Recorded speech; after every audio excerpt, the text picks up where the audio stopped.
Hi, we want to show you a little holiday physics.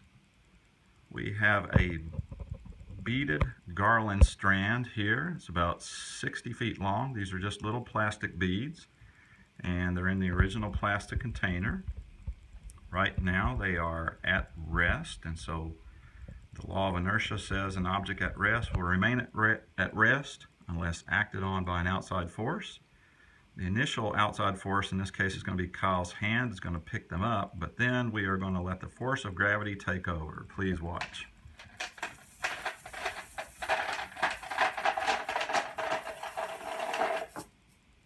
Hey, cool.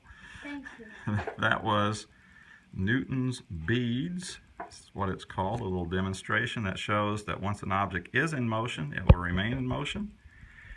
And there it is at rest again. And it also showed that a force causes it to accelerate. So the beads were accelerating downward with the force of gravity. So thank you very much, Elf Kyle.